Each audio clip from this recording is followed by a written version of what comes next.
பச்சைமலை அருள்மிகு சுப்பிரமணிய சுவாமி திருக்கோயில் ஈரோடு மாவட்டத்தில் கோபிச்செட்டிப்பாளையம் பகுதியில் அமைந்துள்ள புகழ்பெற்ற முருகன் கோயில்களில் ஒன்றாகும்.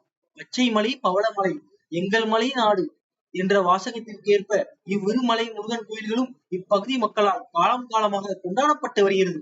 இத்திருத்தலத்தில் முருகன் குழந்தை வடிவாக ஞான தண்டாயுதபாணியாக காட்சி தருகிறார். பச்சை மலை பெயர் காரணம் நாம் பலரும் நினைப்பது போல பச்சை மலை என்று இம்மலை பெயர் பெற காரணம் மரங்களோ செடிகளோ அல்ல. பழைய படங்களை போட்டினால் பச்சை மலையில் அவ்வளவாக மரங்கள் இல்லாமல் பாறைகளும் கற்களுமாக இருப்பதையே காண முடியும். இங்கு பச்சை என்பது நீரை குறிக்கிறது. இங்குள்ள மூலவருக்கு நேர் கீழாக ஒரு நீரூற்று இருப்பதாக நம்பப்படுகிறது. இது சமீப காலத்தில் நிரூபணமானது ஒரு சுவையான நிகழ்ச்சியின் மூலம் அறியலாம். வருடம் 2000க்கு முன்பு பச்சை மலைக்கு நீர்மலை அடிவாரத்தில் இருந்துதான் கொண்டு செல்லப்படும்.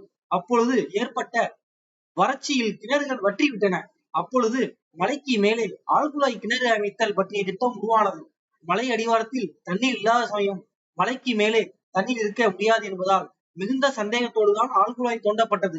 அன்று சிறு ஆழத்திலேயே மிகவும் வேகமாகவும் வீரமாகவும் நீர் வெளியேறியதை அருகிலிருந்தோடு இன்றும் பரவசத்தோடு நினைவு கூறுகின்றனர். அதனால பச்சை மலையில் பயன்படுத்தும் நீர் அனைத்தையுமே தாம் தீர்த்தமாக கொள்ளலாம். திருக்கோயில் வரலாறு முன்னொரு காலத்தில் துர்வாச முனிவர் ஒரு முறை கொங்கு நாட்டிற்கு இருந்திருக்கிறார்.